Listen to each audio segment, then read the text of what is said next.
Hi, I'm Jim Porter, and welcome to this, our 5th edition of the Menotomy Journal. This time in the program, we have a long overdue tribute to some local heroes. It's a segment you don't want to miss.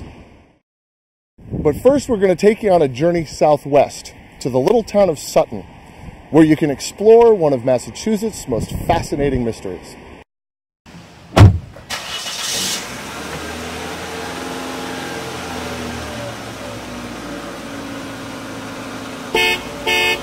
This is another day trip segment where we visit places of interest no further away than a day trip from Arlington Center.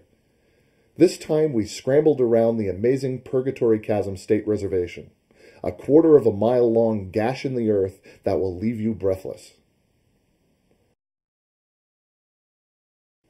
Then we were off to see an important piece of our industrial history at the Blackstone Heritage State Park, and we were pleasantly surprised at what we found there. So grab your day pack, lace up your hiking boots, and carry plenty of water as we take you on a journey through the premier natural attractions of South Central Massachusetts.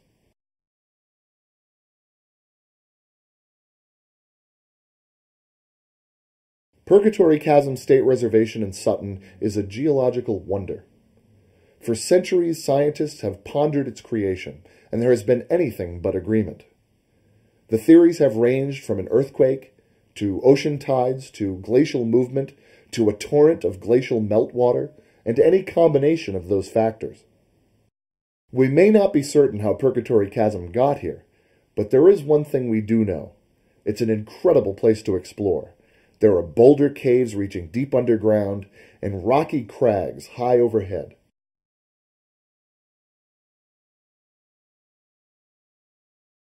There are a ton of fun features like Lover's Leap, the Devil's Coffin, His Majesty's Cave, and Fat Man's Misery, to name a few. You can spend hours here going over every interesting crack and crevice and still not see it all.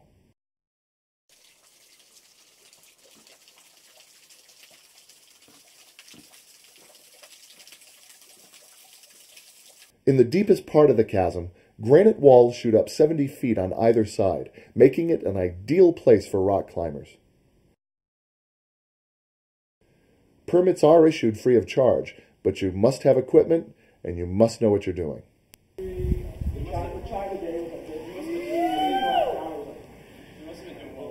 But you don't have to be a rock climber to enjoy this place. The vast majority of visitors to Purgatory Chasm are simply hikers who scramble among the boulders and take in the rugged beauty. Hiking trails explore every feature of the bold landscape from top to bottom. The hike is moderate in length and difficulty, and because the terrain is so rugged, extra caution is needed along the chasm trails. But with Purgatory Chasm's great beauty also comes great danger. People have died here. There are steep drop-offs everywhere, and the chasm walls are constantly eroding. One wrong step off the trail, or one careless decision, and disaster will strike. There is one well-kept secret at Purgatory Chasm. It's called Little Purgatory Chasm. Tucked away on a hard-to-find side trail, Little Purgatory Chasm is well worth the extra effort. Unlike its bigger brother, Little Purgatory contains water. It's a series of beautiful cascades and falls through a small but colorful chasm, all shaded by a charming pine grove. It's a great place to get out of the sun and away from the crowd. You can find a map to Little Purgatory on our website at menotomyjournal.com.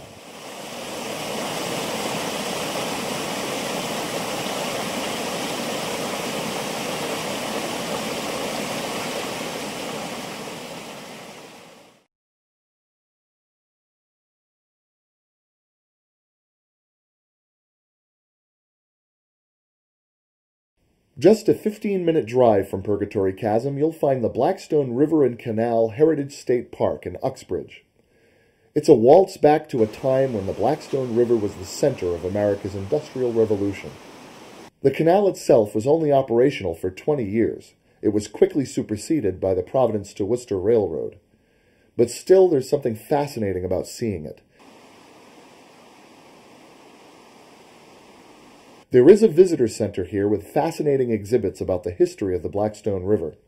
It's all housed in a beautifully restored 18th century barn, a feature worth seeing even without the exhibits. And the view from the second story alone makes this place a must-see.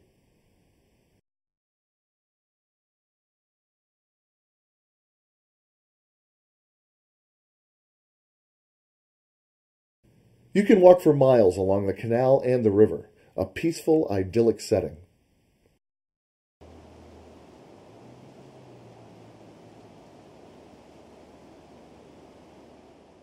There are also various landmarks you can visit with your car. We decided to take the short drive up to Lookout Rock, and we were mighty glad we did. The view from up here is just sensational, and not only that, but this place played a notable role in history as well. During King Philip's War, the Wampanoag Indians used this spot as a lookout, and that's why it's still called today Lookout Rock. There's an uninterrupted view for miles. Unfortunately, in the end, Lookout Rock didn't help the Wampanoags very much, but we're certainly glad it has survived. It's a very easy hike from the parking lot to the rock, and the view makes a fitting end to our visit to the Blackstone Heritage State Park. We were really surprised by Lookout Rock. We hadn't expected anything so scenic. It's just another example of the natural beauty that can be found all over Massachusetts, even in places where we least expect to find it. Next up, we all know the story of April 19th, 1775. How General Gage sent troops to Lexington and Concord to disarm the militias of Middlesex County. We know the names of Hancock, Adams, and Revere. But the stories we're about to bring you are not so familiar, with names like Lamson and Estabrook, names that were almost completely erased from the annals of history.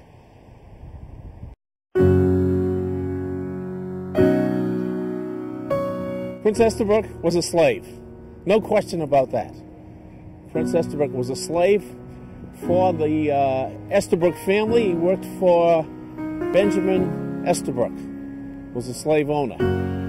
By some accounts, African slaves had a presence on the soil of what is now America as early as 1502. But it wasn't until 1619 that African slaves arrived at the early colonial settlement of Jamestown. By 1775, more than 500,000 blacks, both enslaved and free, were living under the 13 colonies. The earliest slaves weren't just viewed as being inferior to whites. They were valued as little more than livestock. In legal matters, they possessed all the rights of cattle.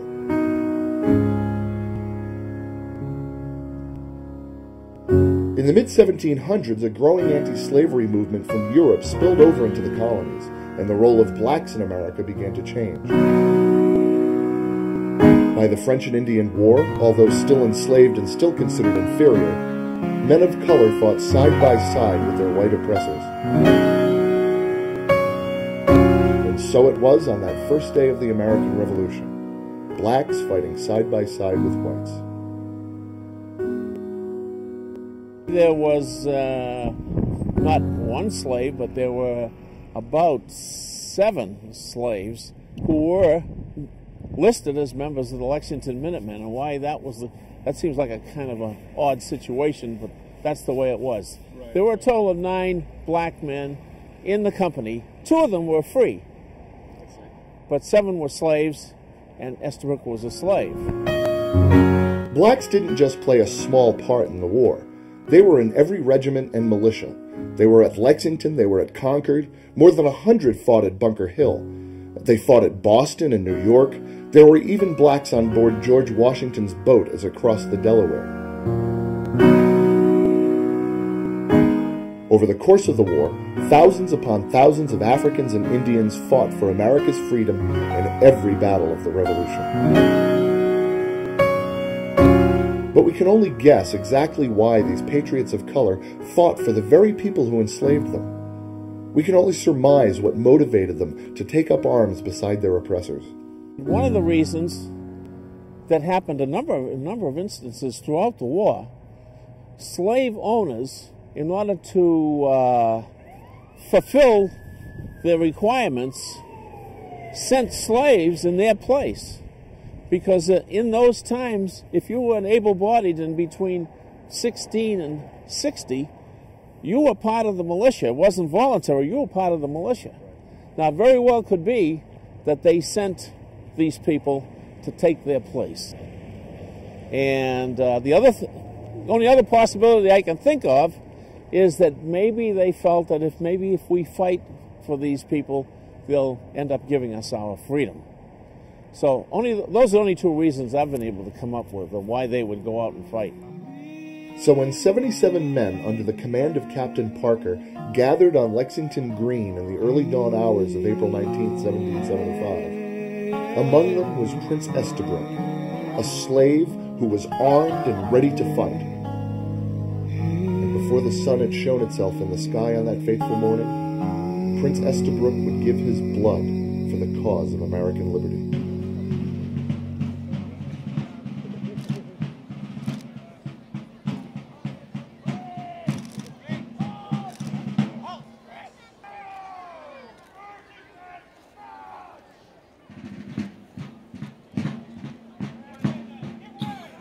He was part of one of those 77 men, and when the battle started, he got wounded.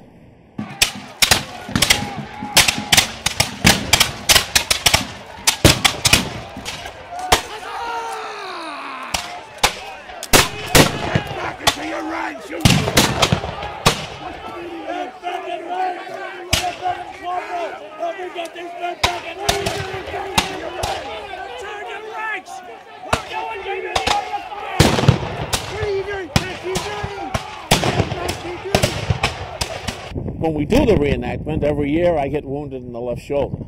Gloriously, but I go down.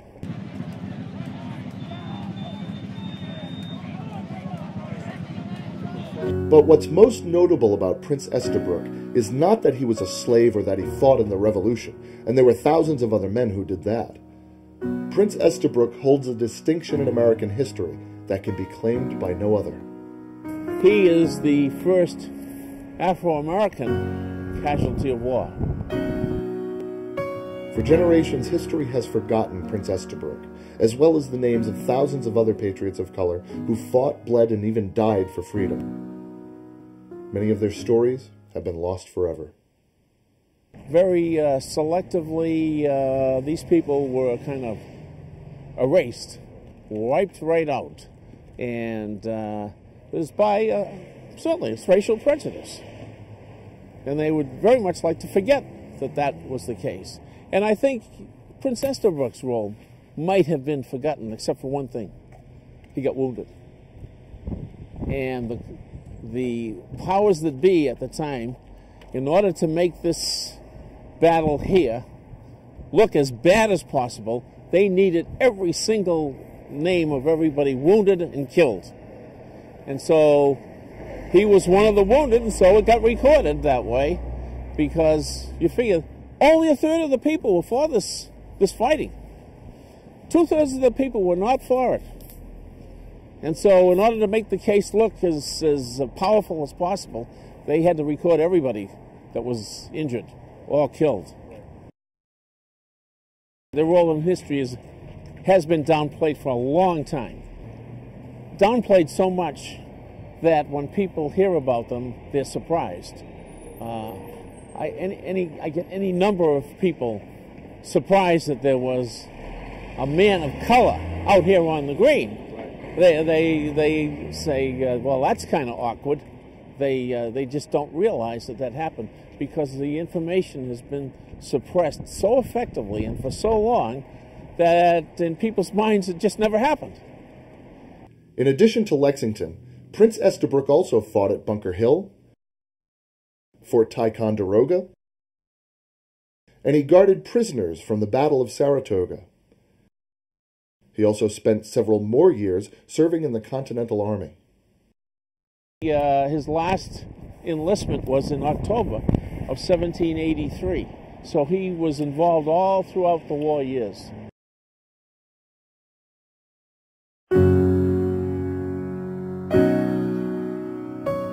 We don't know much about David Lamson. In some documents, he's listed as being an Indian, in others a mulatto. But we know for sure that he was a man of color. We also know he had a tremendous amount of experience as a soldier in the French and Indian War. And on April 19, 1775, a roughly 35-year-old David Lampson was right here in Menotomy. And on that fateful day, while Lieutenant Colonel Smith and his men were battling the colonial militias at Lexington and Concord, British reinforcements were dispatched from Boston under the command of Brigadier General Earl Percy. Lieutenant Colonel Smith had in fact taken prisoners before he got into Lexington Center. And one of the prisoners said, "We have 1,000 men waiting for you on the green." And he didn't really know whether that was true or not. So not taking any chances, he sent for reinforcements in Boston to General Gage. So based on this, Lord Percy was a selected person that was going to take 2 supply wagons, 1,000 men, and 2 cannons from Boston through our little village of Menotomy onto Lexington and for support. Lord Percy, his cannons, his men, and the supplies wound their way from Boston and through relatively friendly Loyalist territory until eventually reaching the Great Bridge. It was here that Lord Percy ran into a little problem. The colonists had removed planks from the bridge and stacked them on the opposite side. There was still enough of a bridge to get his troops and his cannons across, but not the horses and wagons for the supply convoy. So after the main column crossed over, the supply train had to replace the planks in order to cross the river. So they were delayed approximately a half an hour to 45 minutes. That delay was enough to separate the supply convoy from Lord Percy's troops. Percy marched with 1,000 men that day, and only a very small number ended up escorting the supplies. Word quickly reached Menotomy that the supply convoy was lightly guarded and about to pass through the center of the village. But the people of Menotomy had one problem. All their young, able-bodied men were already off fighting in the militia at Lexington and Concord. Who would take up arms against the king's guards and seize the supply train? A group of exempts, in other words, people too old for service in the militia, decided they wanted to capture the supply train, which was being escorted by 18 British grenadiers, the cream of the British Army. And so these old men, these exempts, immediately assembled at Cooper's Tavern. There they formulated a plan to capture the supplies. They elected a gentleman called David Lamson to be their leader.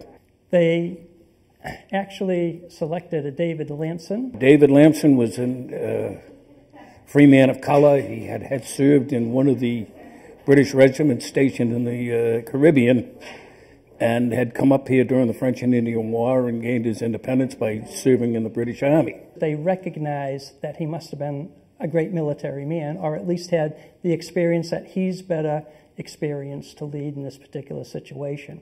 It had to, at least in my opinion, to be something like that. And they elected him because of his military experience to lead them. Today, where the First Unitarian or First Parish Church is in Arlington Center, across from that was a mound of fieldstone and dirt, in which they selected that would be a good point to capture the wagon trains. It was fairly high ground there. They had pretty good cover and wouldn't be seen. And as the British column drew abreast of it, they popped up. Lamson popped up along with the other men and ordered them to stop, in which they didn't. They refused to, and they fired on them, killing 3 outright and wounding several, a couple mortally. Shots were fired. Actually, horses were killed. A few men were in fact killed. And they captured the supply train. A group of 10 old men, led by a free man of color, had unleashed a brilliant ploy against His Majesty's troops. By making their leader the 35-year-old mulatto, likely an imposing presence to the British troops, and also by taking up hidden positions, they were able to fool the convoy into believing their numbers were larger and more youthful. In all, the 11 old men of Menotomy had overtaken 18 professionally trained British soldiers. After the initial shooting, 9 of the grenadiers immediately surrendered and were taken prisoner, and another 6 ran away. And we believe that it was for the fear of their lives at this point. All of a sudden, and they didn't have a chance to see any numbers, they didn't know whether there was 100, 10, 15, or whatever, when in fact it was close to 11 men. So these 6 grenadiers, strangers in a hostile land and running for their lives, came upon an old servant woman named Mother Batherick. She was there actually picking and collecting dandelions, which was used in salads and foods and wines of the day. Also, by her side, she happened to have a musket, which, interestingly enough, there were ducks and game in this particular area, being a pond and everything. So she was there, not knowing what was going on or anything, and all of a sudden had these 6 men running towards her. 5 of them threw their weapons, their muskets, into Spy Pond, and one of them actually broke them over some stone there so that they wouldn't be used by the townspeople. They immediately surrendered to her. She, in the Spring Valley area of the Spy Pond, marched them down the road to what is now Belmont, down Pleasant Street, and from Frost's house, and turned them over. Mother Batherick told those grenadiers, "If you ever live to get back, you tell King George that an old woman took 6 of his grenadiers prisoner." And word did get back to London. The whole affair was an embarrassment for King George. British opposition papers spread the story and asked Londoners a single rhetorical question. If one little old lady captured 6 grenadiers, what would it take to win the war? And so the village of Menotomy had the first capture of the war.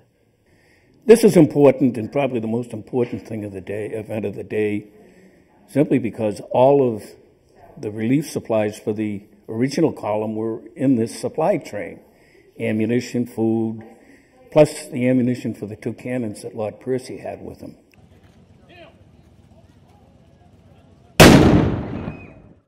Lord Percy set up headquarters here at Monroe Tavern in Lexington and awaited his supplies with great anticipation. But his stay here was short-lived. After only an hour and a half, Lord Percy made the decision to retreat back to Boston. Had his supply convoy arrived, it might have been a different story. They were unable to go on the offensive and had to fight a defensive battle back to Boston. Had he had his supply train, they would have had enough ammunition to go on the offensive. So this turned the tide of the day towards the colonists and turned the British retreat into a rout. But it was the surprise of the day, just, again, old men of the village that just surprised the British soldiers.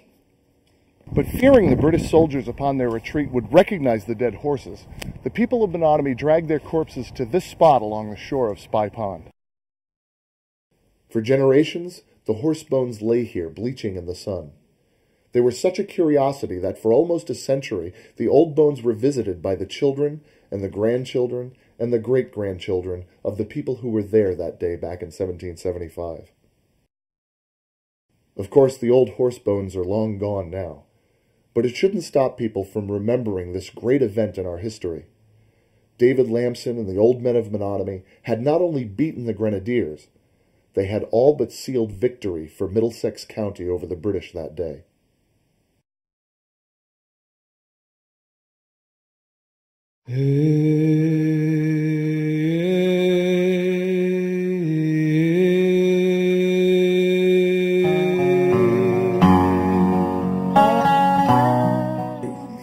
Living old men led by a black man. And in those days, the connotation that went with it, blacks were considered inferior.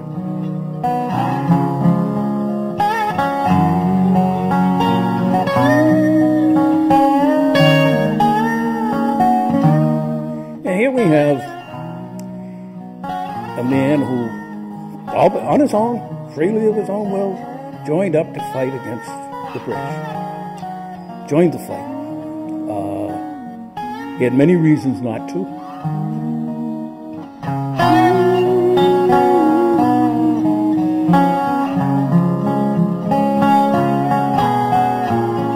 These men weren't really afraid. When the time came, they really came through.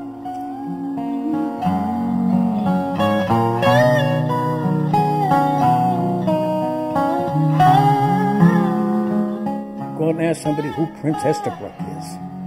Nobody knows, unless they happen to live in Lexington. And Prince Estabrook, again, another African American, he was wounded on April 19th. He fought at Bunker Hill. But nobody knows about Prince Estabrook.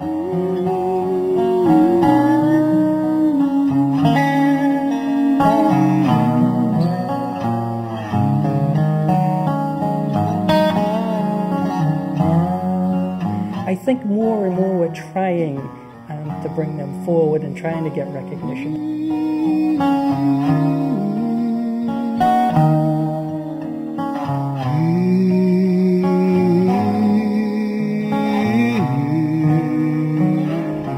You wonder, it took a lot of,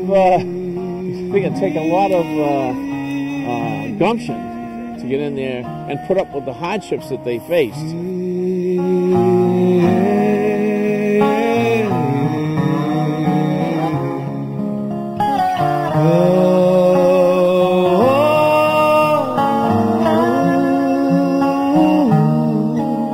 We're giving tribute where tribute belongs.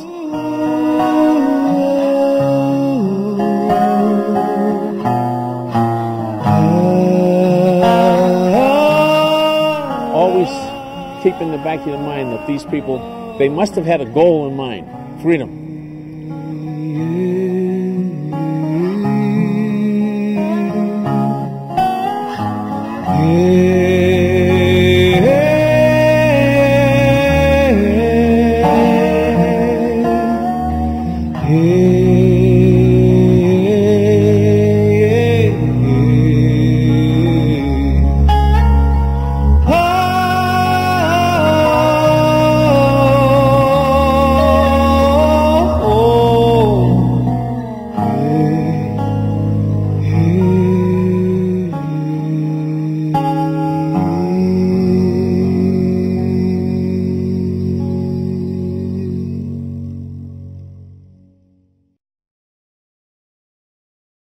For further reading about Prince Estabrook, look for Prince Estabrook, Slave and Soldier by Alice Hinkle.